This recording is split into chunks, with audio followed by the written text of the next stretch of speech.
Es curioso este efecto mágico de Madrid en los grandes espíritus españoles, sobre todo a partir del romanticismo, porque Madrid se nos ofrece como el producto de un artificio, la consecuencia de una arbitrariedad, el resultado de una táctica burocrática, la conclusión de un delirio de simetría.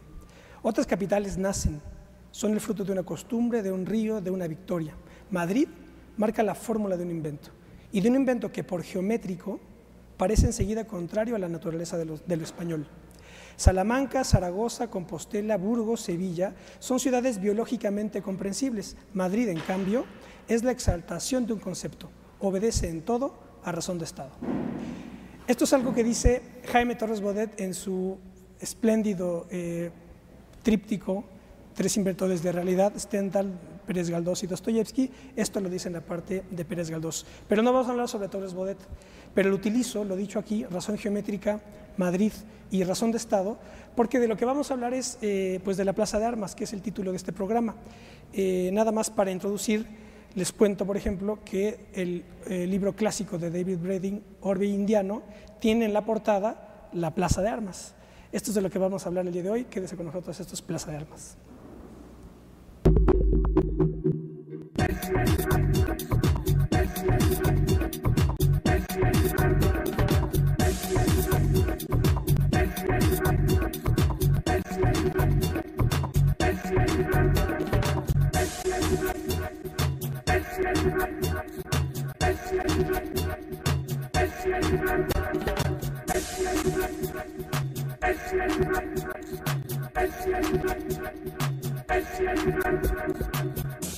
Bueno, ya estamos con ustedes, qué bueno que nos acompañen. Esto es Plaza de Armas aquí por Capital 21. Voy a recordarles nuestro correo electrónico plazadearmas21@gmail.com y nuestra página propia www.plazaarmas.tv. Bueno, pues ya les digo, vamos a hablar hoy, es un tema muy singular, Plaza de Armas, y también de la ciudad. Vamos a hablar, digamos, de la ciudad como ese dispositivo de la historia, como esa figura de la historia universal. Y esto conecta con la historia del Imperio Español y de las ciudades americanas. Para hablar sobre todo esto, tengo el gusto de saludar a Óscar Macín. Óscar Macín, el doctor Óscar Macín. Hola, Óscar. Óscar es profesor investigador del Centro de Estudios Históricos del Colegio de México y también es el director de la revista Historia Mexicana. Ahora presento los libros de Óscar. También nos acompaña mi querido amigo de España, Iván Vélez. ¿Qué tal, Iván? Muy bien, encantado. Iván es arquitecto, es español, arquitecto, miembro del Nódulo Materialista, y él es colaborador habitual de la revista El Catoblepas, que es uno de los productos que hace Nódulo Materialista, que forma parte de la Escuela de Oviedo. Bien, tenemos el libro de Óscar Macín, editado por el Colegio de México. ¿En qué año, Óscar? 2007. 2007, Iberoamérica del descubrimiento a la independencia. Este libro es también un cuadro general de la historia de la monarquía indiana, digamos, del Imperio Español, pero centrándose en la idea de la ciudad como el dispositivo de organización política, cultural, religiosa de lo que fue la monarquía indiana. Iván Vélez es autor de un libro que yo no lo tengo aquí, pero está aquí en el presentado, que es, Iván, el libro es... Técnicas e ingenios en la Sierra de Cuenca.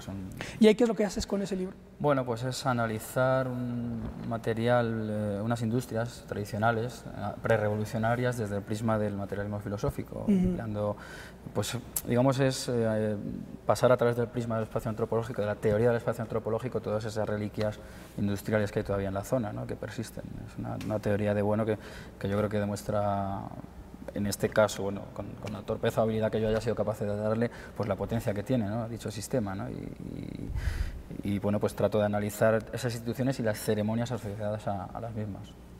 También tenemos de Óscar Macín, Una ventana al mundo hispánico, ensayo bibliográfico, también editado por el Colegio de México. ¿Este de qué año es, Óscar? Ahora te digo 2006, yo. De 2006. Sí. Correcto.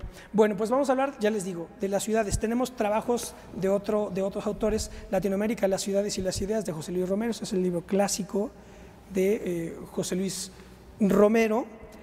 Y bueno, ya lo dije en el inicio, el clásico de David Brading, Orbe Indiano, de la monarquía católica a la República Criolla, 1492-1867, y aquí en la portada está la Plaza de Armas, porque de lo que queremos hablar es de la Plaza de Armas y de la ciudad como esa unidad de la historia, esa figura fundamental de la historia, que hoy a lo mejor a cualquier capitalino, ¿verdad?, pues hablar de la ciudad y de los problemas de la ciudad, pues es parte de su vida habitual, pero visto ya desde una escala de la historia universal, la cosa es bastante singular, porque la creación de ciudades fue una de las estrategias fundamentales del Imperio Español, que lo destaca de otros imperios. Entonces, bueno, ¿por qué no empezamos a hablar precisamente sobre ello? Pues, ¿qué te parece si inicias? Iván. Bueno, pues inicio. Bueno, pues efectivamente yo pienso que la Plaza de Armas es, digamos, el escenario imperial por antonomasia, es decir, en él la propia de Armas está configurada por instituciones clave en el despliegue imperial español, que es un despliegue generador y civilizador, y por lo tanto necesita de una serie de edificios que en torno a un vacío central, que es preexistente en toda ciudad, hay un vacío central.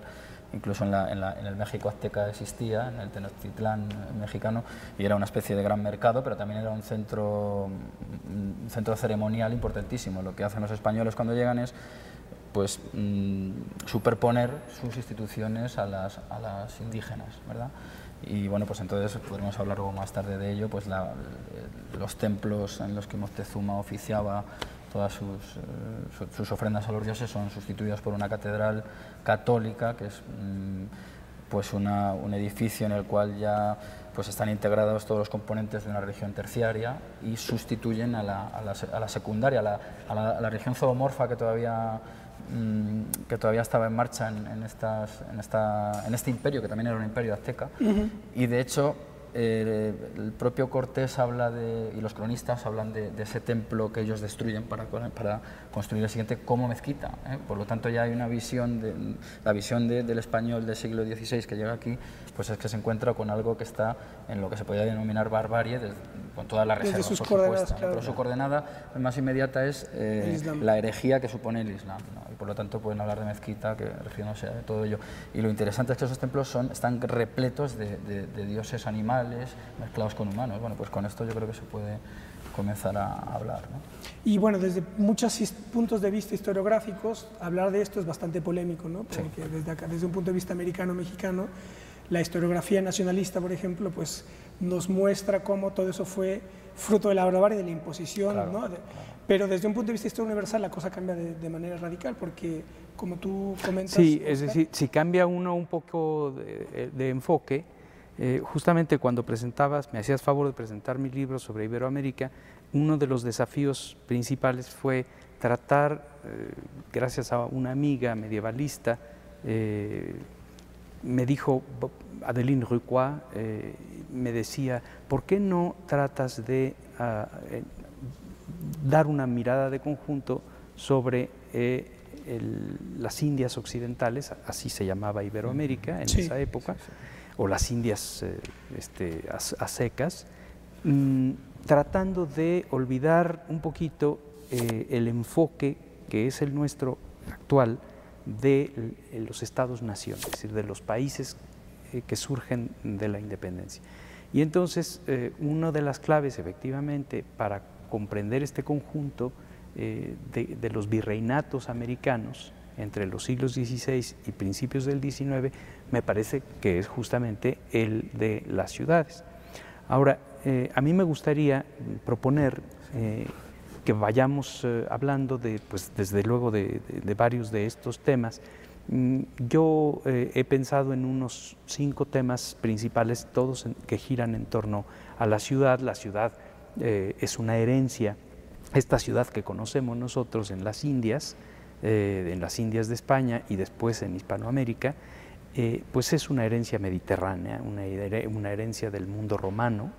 Y, en fin, hay una serie de temas que se subordinan a como el que la ciudad haya sido el sitio privilegiado para la política, para el saber, el impacto, las influencias que va a tener incluso en la mentalidad de la gente, en las creencias de las personas, la ciudad como urbe.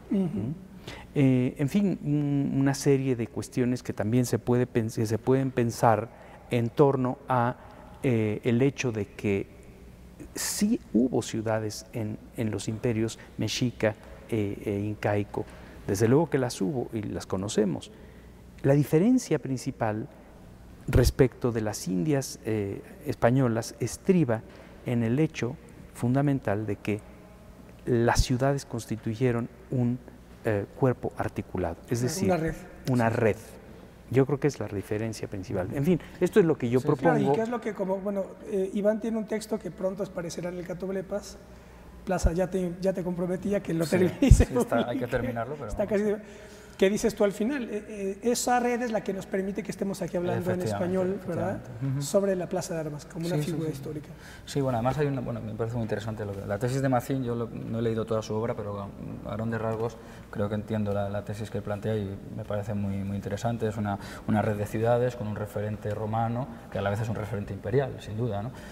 Entonces, yo creo que además la Plaza de Armas mexicana, en la que estamos ahora mismo en México, tiene la peculiaridad de que los propios aztecas configuran un suelo completamente homogéneo e igual, no hay accidentes geográficos, puesto que parten de un lago que ellos van colmatando con las famosas chinampas. Por lo tanto, digamos que son las condiciones ideales para el despliegue de una ciudad imperial si pensamos en los referentes romanos, que son los campamentos. Los campamentos romanos tienen dos calles, Cardo y Decúmano, están completamente organizadas en torno a una trama ortogonal, y esa trama ortogonal está tan asumida ya por los españoles antes de llegar a España que fundan la ciudad de Santa Fe, que es el campamento militar desde el cual los reyes católicos toman Granada. Se va construyendo 10 años antes y tiene pues una verdadera plaza de armas con las mismas características prácticamente que aquí. Porque la plaza de armas era precisamente donde se hacía resguardo de las armas para... Bueno, y es un espacio ceremonial también, porque es militar, claro, de carácter militar, ¿no? Claro. Pero ahí en torno, o sea, el espacio que es la plaza está rodeada de unos edificios que son los mismos que tenemos aquí. Si vas a Santa Fe, en Granada, pues te encuentras con una iglesia, con un mercado, o sea, el carácter mercantil de la Plaza de Armas se mantuvo, era previo a la llegada de los españoles, se mantuvo con ellos y ahora que nos hemos ido para volver así de vez en cuando, pues sigue siendo un gran mercado excepcional, ¿no? O sea, que todo este tipo de cosas, incluso las famosas corridas de toros que hablábamos antes, pues también se celebraban en las ceremonias y todo tipo de instituciones tienen su escenario más perfecto en la Plaza de Armas. Pues yo te agradezco desde luego esto de que la tesis de Mazín, no es la tesis de Mazín, es una serie de ideas, es una serie de ideas que debo sobre todo a la ayuda de compañeros medievalistas. Bien. Ha habido una transformación reciente, desde los años 90 para acá, entre los medievalistas que insisten en una serie de especificidades peninsulares, ibéricas, pero que a la vez son especificidades de la cuenca mediterránea y del pasado romano. A mí, en realidad, lo que me parece como más sobresaliente y específico de esta ciudad que vamos a heredar en Iberoamérica es el hecho de que no podemos entender por ciudad el hecho de una aglomeración humana, porque entonces no somos fieles a la herencia principal romana. No hay que ver en una ciudad necesariamente una aglomeración. Una ciudad es, ante todo, una entidad jurídica. Y para que exista, hay que fundarla en derecho escrito. Con eso basta para que exista en los anales de la herencia romana una ciudad. Por eso, por ejemplo, Hernán Cortés funda a los pocos días de su llegada a estas tierras un ayuntamiento, que es una junta de vecinos, ¿sí?, para fundar y erigir una ciudad como un municipio y en nombre de esa iniciar lo que va a ser el reino de la Nueva España, pero para poder desligarse de Diego Velázquez. Entonces, ese peso de la civilización romana en la península ibérica había hecho que durante la Reconquista la repoblación, es decir, el avance de las fronteras, hiciera necesaria esta fundación jurídica del ente llamado ciudad. Claro, bueno, de hecho, efectivamente, de hecho, en la fundación de una ciudad nueva por parte de españoles, pues hay unas ceremonias fundacionales en las cuales están presentes cuestiones como la erección de un árbol de justicia, que es el que da lugar al famoso rollo posterior del que hablábamos hace un rato, quizá. Como el de Tepeaca. Como el de Tepeaca. Sí. Y efectivamente, yo creo que el análisis de tu obra tiene una raíz efectivamente hispana en cuanto a la Hispania, ¿no? La Hispania romana, pero la reconquista. El propio Sánchez de Albornoz habla de la independencia de muchas ciudades precisamente por sus peculiaridades de línea de avance frente al Islam. Los españoles van reconquistando a base de oleadas que en realidad son redes de ciudades, son como una especie de puntitos que si se unen configuran que la van desplazando. Van desplazando en su avance a los moros. Sí, perdón. No, y entonces quiero decir que la fuerza reside en las ciudades. De hecho, las ciudades muchas veces pues tienen comportamientos autónomos, se les otorgan privilegios por la exposición que tienen a diversos peligros. Es decir, la ciudad lo que tiene es la herramienta civilizadora, nunca mejor dicho, valga las redundancias en las que estamos metiéndonos, porque el Imperio Español, si tiene y es una cosa que creo que hay que resaltar, si tiene una característica interesantísima, es su carácter de imperio generador, no depredador. De hecho, los portugueses, que se despliegan en una etapa muy parecida, no fundan redes de ciudades como las que fundan los españoles, que luego acaban estando en medio de vastas superficies, sino que ellos se limitan a la periferia, al litoral, y forman las famosas factorías, donde lo que se trata es de dar salida a productos, ya sean inertes o vivos en forma de personas, ¿no? Bueno, hay que tomar esclavos, hay que tomar en cuenta también. Creo que complementa muy bien tu tesis, ¿no? Pero hay que tomar en cuenta que para la cuestión lusitana, ellos son tan herederos de Roma como los españoles, lo que hace que cambie la situación en el caso del Imperio portugués, efectivamente, es la parte comercial, de aventura y de exploración comercial, pero sobre todo que no podía Portugal en principios del siglo XVI, con 1 millón de habitantes aproximadamente, en relación con los 6 o 5 que había solo en Castilla, poder ambicionar un proyecto de poblamiento intensivo y denso como el que caracterizó a las Indias de Castilla. Sí, pero digamos, yo quiero insistir en el asunto. España tiene un ortograma civilizador y generador. ¿Qué un ortograma es? Un ortograma pues es un plan de ocupación de un terreno, de incorporación de esos sujetos a sus planes y proyectos. Y entonces España, el ortograma que tenía o el plan que tenía era en su lucha por acabar con la herejía maometana, ¿verdad? Pues una vez expulsados de la península se le pretende darle la vuelta al globo, cogerlos por la espalda y envolverlos. Incluso hablan de cristianizar a Gengis Khan, en fin. Claro, porque sabían que la Tierra era redonda. Sabían que la Tierra era redonda y de hecho hasta tal punto lo sabían que en México, poco después de ser ya consolidada como ciudad, es un sitio de paso para Filipinas. Es decir, que forma parte de una red que sobrepasa el propio continente con el que ellos se encuentran en este avance, ¿verdad? Otra cuestión digna de tomar... Una cosita, y además, hasta tal punto el modelo está bastante perfeccionado, el modelo de ciudad, me refiero, de ciudad nueva y todo esto, y su trazado, que Santa Fe Granadina da pie a una réplica que es Santa Fe de Bogotá, posteriormente, y en la cual se reproduce toda la experiencia acumulada, no solo en la Santa Fe de finales del siglo XV de la Reconquista, sino de todas estas ciudades de las que estamos hablando, que en el avance pues se van fundando para consolidar dicha Reconquista. Decía yo que en relación con esto, una de las cuestiones muy dignas de subrayar es que en el espacio de unos 40 años, entre 1519 y hacia 1526 o 32, ya hay en el centro de la Nueva España, erigida ya como reino por Hernán Cortés, aproximadamente unas 26 fundaciones urbanas. Fundaciones urbanas que, repito, no hay que entenderlas como aglomeraciones, sino como entidades jurídicas fundadas. Entonces, para que exista un reino en esta tradición mediterránea y después peninsular y sin duda americana, es necesario que ese reino se entienda como una yuxtaposición de ciudades.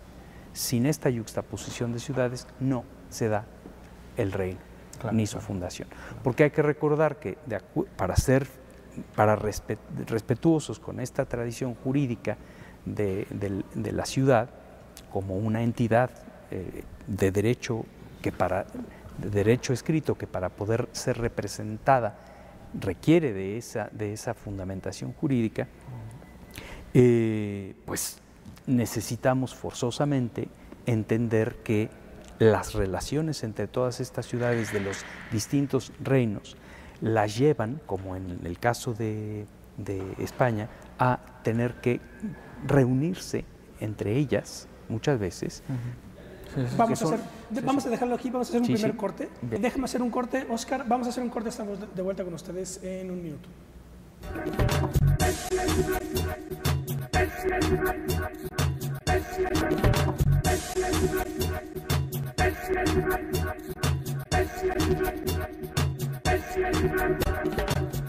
Bueno, ya estamos de vuelta con ustedes, esto es Plaza de Armas, estamos conversando con Iván Vélez y Óscar Maciel sobre la Plaza de Armas precisamente.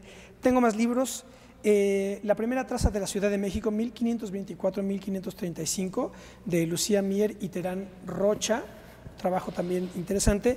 Y bueno, Elegía Criolla es un programa que ya realizamos con el autor Tomás Pérez Bejo, Elegía Criolla, una reinterpretación de las guerras de independencia hispanoamericanas. Este libro ya en el contexto de los bicentenarios, pero aquí hay un chiste que recuerda a Tomás, que dice que cuando dos ingleses se juntan fuera de Inglaterra fundan un club, y cuando se juntan dos españoles lo que fundan es ciudades. Y yo escuché después vi en una película sobre los juicios de Nuremberg que Göring hace el mismo chiste y dice que cuando tienes a dos alemanes juntos, lo que tienes es una guerra. Pero bueno, esa ya es otra cuestión. Pero nos quedamos con Iván, quería hacer un comentario. Bien. No, yo un poco consolidar lo que decía Macín, ¿no? Al margen del referente urbanístico del que ya partimos en España cuando se avanza hacia América, pues en el asunto de los derechos y el asunto legal, por decirlo de algún modo, tenemos precedentes antiquísimos. Uno de ellos que regula incluso, bueno, no solo toda la vida, pero incluso cuestiones urbanísticas, que es las 7 partidas de Alfonso X, no sé si lo conocerás, supongo, ¿no?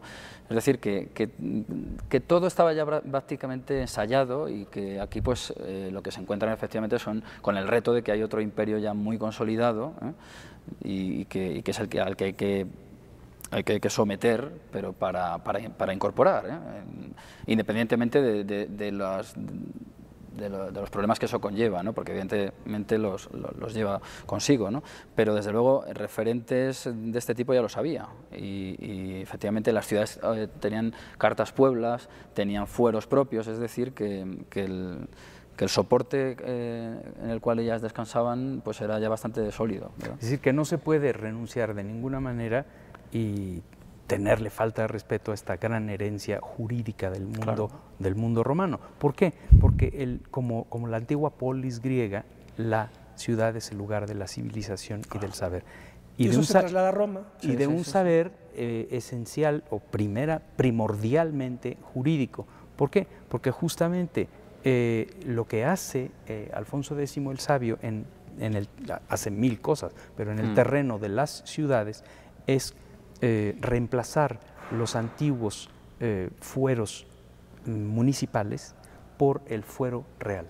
Su libro del fuero real es la primera gran síntesis muy sistemática de estas relaciones entre la corona y las ciudades y el ordenamiento de este nuevo régimen urbano lleva a que las cortes de los distintos reinos, que son, repito, reuniones de ciudades convocadas por el rey, se erijan en el principal órgano de representación, que es un órgano de representación eminentemente urbano. Ahora, en América no hubo cortes en el sentido castellano, básicamente, o aragonés, sino que las ciudades tuvieron sus representantes, las ciudades americanas tuvieron procuradores ante la corte de los reyes. Claro, aún así, en el libro de Lucía Mier, pues como es una investigación muy profunda, muy exhaustiva sobre el Cabildo de México, se ve claramente cómo en cuanto se consolida la ciudad española, la Ciudad de México está muy interesada en equipararse con las ciudades castellanas, en formar parte de la red. O sea, eran conscientes de las ventajas y de que ese era el verdadero sistema de integrarse en todo este imperio español de que estamos hablando. Y efectivamente aquí pues se ve claramente en esas actas pues la celebración del Corpus, en fin, toda una serie de cuestiones que ya en la España peninsular, por decirlo de este modo, pues estaban sumamente consolidadas y que ellos estaban obsesionados con equipararse a estas ciudades ya más antiguas, ¿verdad? En el año 1538, el emperador Carlos V otorga la posibilidad a las ciudades de México y de Lima, o Ciudad de los Reyes en el Perú, de tener asiento en las cortes. Sin embargo, esto no se dio, es decir, no se llevó al plano de los hechos por una serie de razones. Para el siglo siguiente, en 1635, el virrey del Perú pide, no recuerdo si el conde de Chinchón, me parece que sí, pide pues poder llevar a efecto estos antiguos privilegios de cortes, de haciendo en cortes para las cabezas de reino que eran México y Lima. Y resulta que en realidad no se lleva a la práctica por una razón más de tipo fiscal que de tipo jurídico o político o de legitimidad. No porque no tuvieran la legitimidad, sino porque generalmente en las cortes de la península el rey las convocaba no solo para tratar asuntos de orden interno o de relaciones entre las ciudades, sino sobre todo para exigir o pedir servicios. Y los servicios, estos servicios son servicios monetarios. Entonces, a las ciudades americanas, ¿verdad?, no les conviene, y a sus élites mucho menos, erogar estos servicios. Por eso es que nunca se ejerce, no se lleva a efecto el derecho y la legitimidad a las cortes. Ahora, para tratar este tipo de cuestiones que estamos, digamos, a lo mejor quienes nos miran, muchos estarán así, ¿verdad?, extrañados. Mira, estos están en plan hispánico, es algo seguramente raro. Pero lo que pasa es que hay varias barreras ideológicas e incluso disciplinares, digamos, que impiden que entremos. Uno es lo que tú dijiste hace rato, Oscar, los estudios medievalistas, que desde digamos, el problema es la crítica ilustrada a la Edad Media, ¿no? O sea, el problema es la ilustración, que los ilustrados consideran la Edad Media como una edad de oscuridad en donde, ¿verdad?, todo fue la noche, etcétera, la oscuridad total, la Inquisición y la Contrarreforma, y entonces en esa tradición ilustrada llevada por masones, por ejemplo, que también están anticatólicos, entonces la historia que tenemos es: estos 3 siglos para América fue lo peor que pudo haber pasado, ¿no? Ponle ahora indigenismo y entonces ya es una cosa tremenda. Sí, es un paréntesis. Y por otro lado también tenemos estas propias historiografías nacionalistas que también consideran a la historia como el despliegue de una nación existente a través de los siglos, dicho con Riva Palacio, México a través de los siglos, y entonces desconectada de esta perspectiva global. Y aquí lo que hace falta es una teoría de la historia universal, o sea, una perspectiva de la historia universal en donde ya la figura del imperio aparece como la figura fundamental. Y esto salió en un programa que hicimos hace un mes o 2 sobre Bolivia. Bastante polémico estuvo el programa, yo criticando totalmente el delirio de las 36 nacionalidades, pero bueno, en fin, quienes lo ven, pues que lo vuelvan a ver, y ustedes se los recomiendo que lo vean porque estuvo bastante bueno. Pero en un momento de la tertulia, yo le pregunté a quien defendía un poco las posiciones indigenistas, ¿qué opina un indigenista sobre Roma? O sea, ¿cómo lo interpreta? Porque entonces digamos, el pivote histórico universal nuestro para entender esto es Alejandro, Roma, ¿no? Grecia, Roma, y todo ese despliegue, ¿no? No es tan sencillo de unos españoles que vienen aquí a matar indígenas. Es lo que es burdo y que se manifiesta en lo que ahora comentábamos en el corte. John Eliot, clásico hispanista, él comentó que el interés entre otras cosas, por España. No fue tan, bueno, fue España, Velázquez, etcétera, pero fue sobre todo el viaje que hizo a México, y que vio que en México no hay ninguna estatua dedicada a Hernán Cortés, y dijo, pero ¿qué pasa aquí? ¿Cómo es posible, verdad, que una figura tan importante desde un punto de vista de historia universal sea totalmente denostada y no reconocida? Claro, y quizá no vio el espantoso mural de Rivera, ¿verdad?, donde pone igual, como un monstruo a Hernán Cortés. Yo me quedé el otro día perplejo, ¿no? Pero hay son un montón de cuestiones ideológicas que impiden sí, es un cóctel ideológico, al tema, ¿no? Es una intoxicación ideológica tiene muchas explicaciones, es una situación muy compleja, porque en realidad el criollismo, es decir, el reivindicarse los españoles nacidos en América, que nunca pusieron los pies en la península, es decir, reivindican su posición dentro de la monarquía, y a tal grado lo llevan, a tal extremo llevan esta serie de reivindicaciones, que llegan a negar, ¿verdad?, todo referente peninsular, porque claro, el enfrentamiento criollo peninsular, que es otro de los grandes temas, va a llegar a extremos como los que conocemos, dieron lugar a las guerras de independencia a finales del siglo XVIII, principios del siglo XIX. Entonces el denostar la figura del conquistador pues se inscribe también en la tradición hispánica de reivindicación de cada uno. Y luego de los reinos. En España, por ejemplo, otra gran bronca que se tiene también en España es que quien retoma la figura del Imperio Español es Falange y Franco, es el franquismo. Además, pero entonces aquí, ojo, porque eso ya no me acuerdo en qué programa salió, pero yo recuerdo un texto fundamental de Luciano Cánfora que se llama Ideologías de los Estudios Clásicos. Y entonces Cánfora habla ahí cómo hay distintas interpretaciones de Roma. Entonces está evidentemente la fascista, ¿no?, una interpretación, pero también está la renacentista y la de la Revolución Francesa. Y entonces, pues no nada más es la única. Además, yo no tengo nada que ver con Falange ni con Franco. No, yo tampoco. No, nadie. ¿Quién tiene que ver? Pero el problema es que se quiere conectar todo a Falange y a... Claro, se trata de hacer, bueno, aparte de esa interpretación que hacen los falangistas en su momento concreto, además un momento concreto, pues desde luego el Imperio Español, los 3 siglos, es un paréntesis por cierto bastante elástico, porque se habla casi siempre de 5 siglos de dominación, bueno, realmente son 3, a ver, estos 2 últimos siglos, que se ha hecho aquí, ¿no? Y luego además, pues pienso que la vuelta de tuerca al problema de los criollos y su conexión con los otros españoles y las revueltas a las que dio lugar esta relación, la vuelta de tuerca última, la del indigenismo, pues rompe la herencia del Imperio Español, que es el surgimiento de todas estas naciones políticas que son incompatibles con el indigenismo, porque además el indigenismo desdibujaría las propias fronteras políticas, es decir, una nación étnica que esté en Perú probablemente también está en los países limítrofes, y si tenemos que recortarla tenemos que fragmentar como un vidrio todo este orden, o sea, lo cual es una auténtica aberración, porque nos devuelve al antiguo régimen, o bueno, todavía peor, ¿no? Nos devuelve a una época de barbarie completa. Y por eso quienes nos ven, no es una cuestión de erudición hablar de esto que estamos tratando, Plaza de Armas, Imperio, porque en el fondo está a distintas escalas, está incidiendo en decisiones políticas concretísimas. Por ejemplo, con el motivo del Bicentenario, ahí empiezan los problemas, ¿no? Claro.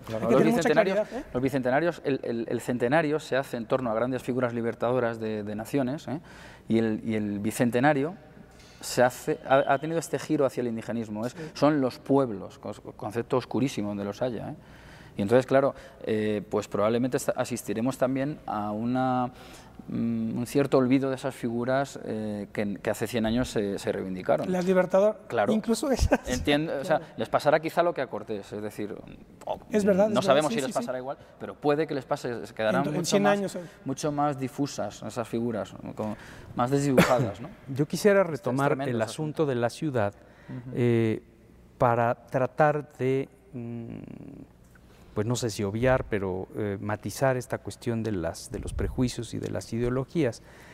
La ciudad presidió, estas ciudades hispanoamericanas presidieron toda taxonomía o toda clasificación social, todo intento de explicar el surgimiento de sociedades multirraciales, producto del mestizaje, producto de las corrientes migratorias, y lo pongo así de claro.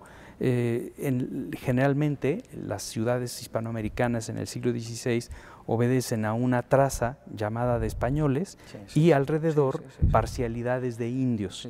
Sin embargo, muy pronto, ya para principios del siglo XVII, finales del siglo XVI, es decir, 1590, 1610, etcétera, por lo menos en el caso de la Ciudad de México, las fronteras entre las parcialidades de indios y la traza española, la traza urbana, son pero muy porosas. ¿Y por qué? Porque los indios se están hispanizando a un ritmo muy apresurado. Claro. Por ejemplo, la iglesia, la figura de la iglesia que vemos aparecer en las parcialidades, sobre todo a cargo de los religiosos dominicos, agustinos, franciscanos, y por ejemplo las parroquias que suelen de la capital, de la traza española, que están generalmente a cargo del clero secular o del clero diocesano o de la catedral misma, marcan muchas de estas fronteras, de esta porosidad en las fronteras. ¿Por qué? Porque resulta que los indios de las parcialidades entran en la traza, quieren estar en ella, se asalarian allí como servidumbre doméstica, etcétera, y luego ya se quieren quedar allí. Y los religiosos de las parcialidades vienen a buscarlos para llevárselos de regreso a sus pueblos. Pero los indios ahí alegan de repente, se han dejado crecer el pelo, porque el pelo no era propio, largo de los indios en su gentilidad, y entonces alegan que tienen que usar zapatos y una serie. Ellos mismos ya van incorporándose. Van incorporando mucho del atuendo hispánico, y entonces alegan que ya no dependen de las parcialidades de indios, sino que dependen de los curas de la catedral, por ejemplo, y se van hispanizando. Entonces, la ciudad iberoamericana preside también como entidad jurídica esta evolución del orden social de sociedades nuevas multirraciales. Claro, la figura del indio, claro, porque tampoco podemos dar una imagen de una leyenda rosa, no fue en absoluto, no lo fue, ni negra tampoco, ¿no? O sea, la figura del indio es interesantísima en el sentido de que el español católico, porque evidentemente ese era un rasgo fundamental del español del siglo XVI, percibe al indio en gran medida como un buen salvaje, como un individuo que no ha tenido noticia de la palabra de Dios. ¿Qué se hace con ese cuerpo que no es de un animal, sino que es de una persona? Como de hecho se discutió en España, a raíz de la conquista, qué se hacía con los indios. De hecho, la conquista se para y se hace una serie de congresos en los cuales se analiza qué papel juega el indio en el Imperio Español y cómo debe ser tratado. Y de ahí surge la idea moderna de hombre, según de ahí, claro, efectivamente, efectivamente. Y además lo interesante es que efectivamente a mí me parece, por lo que he podido leer de la ciudad azteca de México, tenían una especie de zonificación, me parece que la palabra es campán, ¿no? Si no me equivoco. O calpuli. Bueno, efectivamente, pues una especie de zonificación de la ciudad en la cual había una serie de caudillos vinculados a clanes familiares. Yo creo que esto es sustituido por los monasterios. No sé qué te parece. No, son los señores, las parcialidades son los antiguos barrios, porque en la época anterior a la conquista no hay que pensar que lo que después fue la traza española hubiera estado ya habitada por los macehuales, por la gente del común. La gente del común vivía en estos barrios, como Cuepopan, uno de ellos, que después se renombró como Santa María Cuepopan, que estuvo a cargo de los franciscanos, o San Pablo de los... Digamos que son ciudades satélites de... Vamos a tener que hacer otro corte, nos quedamos con esto, estamos hablando sobre la Plaza de Armas, quédense, no se vayan.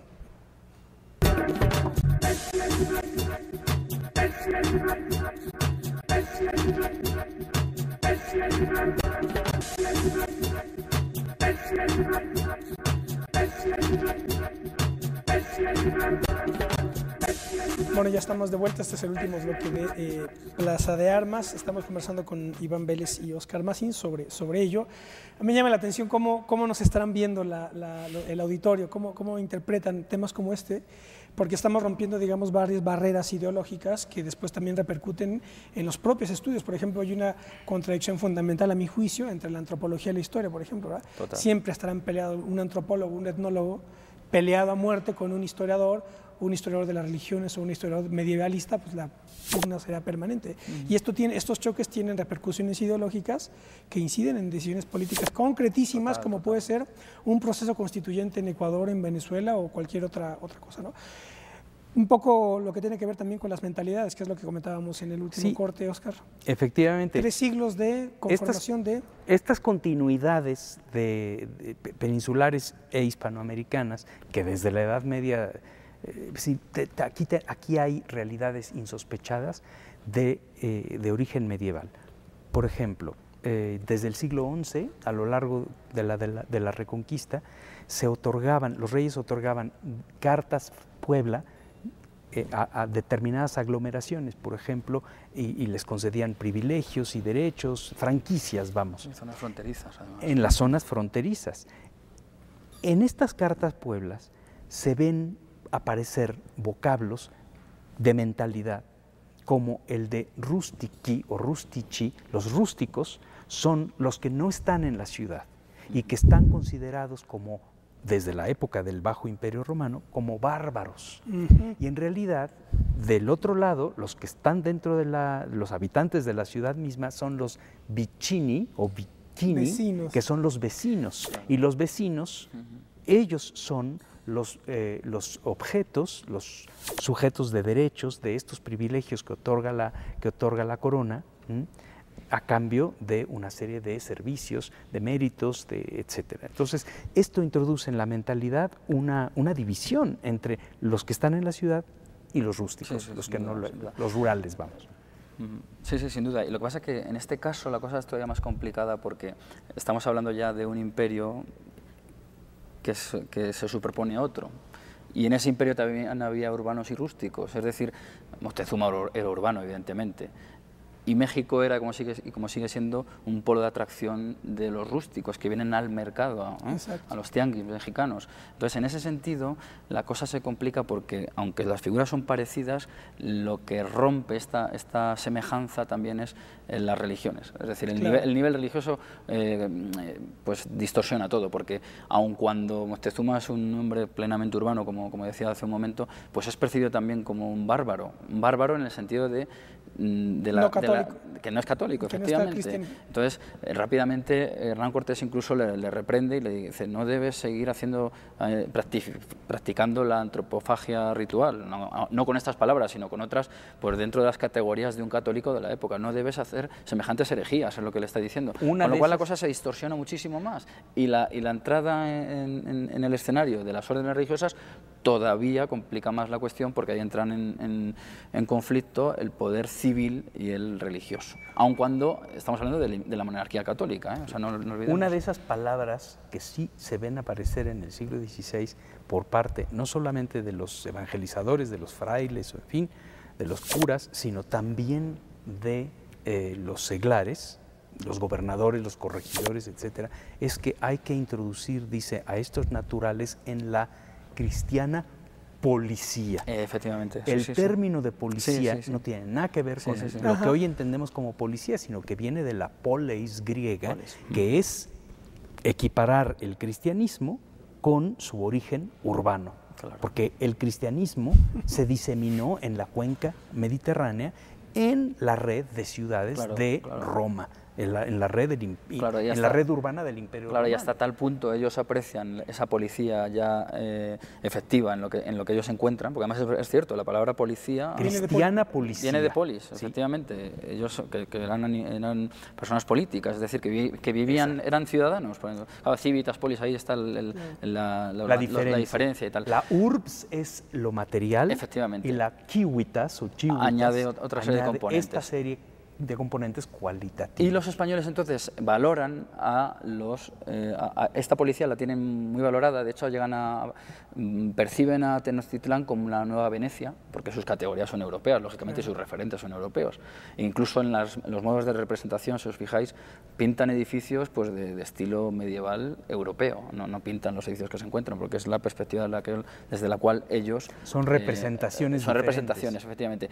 Y hasta tal punto ellos valoran el hecho de esa policía decía, que tratan en la medida de lo posible de mantener el estatus de los indios, es decir, los señores y los vasallos, por decirlo de algún modo, que son los que luego se van incorporando en unos mejores puestos que en otros.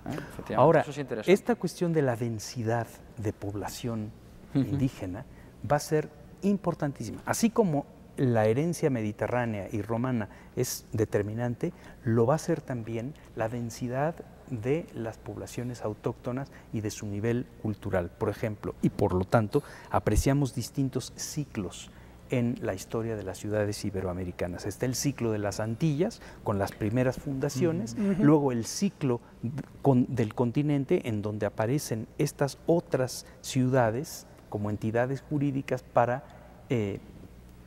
establecer los reinos en estos núcleos de poder y de cultura autóctona. Fantástico. Yo además quisiera, bueno, al hilo de lo que dice Macín, que me parece correctísimo, recomendar aquí a los lectores que vean este programa que lean a un filósofo español llamado Pedro Insua, que ha desarrollado algo muy similar a lo que acabas de decir, y es el avance del Imperio Español a través de diversas plataformas insulares. Es decir, y Cortés es una figura paradigmática. Cortés sale de las Antillas al Golfo de México y entra hasta aquí. Digamos que la plataforma para tomar el continente, y con Lima ocurre lo mismo, son las Antillas, la Española, en fin, todas estas fundaciones originarias españolas. Pero es que en Filipinas es, pues, como todos sabemos, un archipiélago español, el nombre va en honor al rey Felipe II. Filipinas en su momento y en grado de tentativa se intentó la toma del imperio chino, o sea, se llegó a estudiar. Entonces yo recomiendo al público que lean a Pedro Insua en el Catolepas, que tiene pues todo esto plenamente desarrollado con un nivel de erudición excelente, ¿no? O sea, Esta que cuestión, creo que enlaza muy bien con lo que acabas de decir. Con lo de los ciclos. También hubo el ciclo de las poblaciones o de las ciudades ya no centrales del momento de la conquista, sino que unen estas ciudades, por ejemplo, en el caso novohispano, con lo que se llamó el Camino Real de Tierra Adentro, que llevó justamente desde la Ciudad de México hasta Santa Fe de Nuevo México, pasando por todas las zonas, de las minas. Ese es el componente el nombre Santa Fe de Granada es precisamente contra. Claro, porque la fe católica contra el Islam. Efectivamente, Santa Fe se bautiza así porque lo que se pretende es a esos herejes incorporarlos o desplazarlos, ¿no? A esos herejes mahometanos. Además, yo creo que lo interesante, que es el complemento que falta por decir de todo lo que estamos hoy discutiendo, es que este imperio de ciudades, evidentemente es una red porque hay una serie de caminos que unen ciudades con ciudades, de rutas que son comerciales y son de todo tipo. Y esos caminos reales, que tienen además franquicias porque son propiedad de la corona, son también una herencia romana. Sí, Roma, por supuesto. Claro, las vías. Roma, nos heredamos de Roma las ciudades y los caminos. Por supuesto. Como Mérida, la ciudad Mérida es emeritus, la ciudad romana de Extremadura, por los eméritos. Por eso pero Mérida de Yucatán se llama así por los yacimientos prehispánicos mayas, que llevan a los españoles, a los conquistadores, a dar el nombre de emérita, ¿sí?, como en Mérida de Extremadura, a esta ciudad del Yucatán. Y luego además es tan importante, es tan importante un imperio de ciudades que en los procesos de independencia, por ejemplo en Ecuador, pues lo que hay es rivalidades entre ciudades, es decir, Guayaquil contra Quito, ahí sí que no puede, o sea, no hay manera de hacer entender esos procesos como pues no sé qué tribu contra no sé qué otra, es decir, no sé qué nación étnica contra otra, es imposible porque no tienen efectivamente las instituciones suficientes para emprender esos procesos. Entonces, pues esto desmiente completamente esta nueva visión antropológica completamente, ¿no?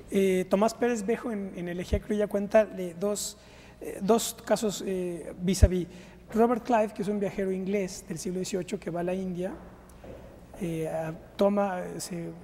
se hace de muchas curiosidades folclóricas indias y se regresa a la metrópoli. Y después habla de Fernando de la Campacos, que es un sevillano que también en el siglo XVIII viene a Nueva España, pero ya no se regresa a la metrópoli. Claro. Porque se queda como en casa. Claro, se transterra. Eso ilustra perfectamente la distinción entre imperios generadores y depredadores, ¿no? Imperio depredador y imperio generador. Sí, es la diferencia. Es un ejemplo clarísimo, ilustrativo. Tenemos que dejarlo ahí. Iván, muchas gracias por habernos acompañado. Óscar, muchas gracias. Encantado de estar con ustedes. Y bueno, pues esto fue este marco general, multisecular, para tratar de explicar lo que es una plaza de armas. Eso fue de lo que estuvimos hablando, aunque no pareciera. Nos hemos salido de la plaza un poco. Pero Muy bueno. bien, nos vemos la próxima.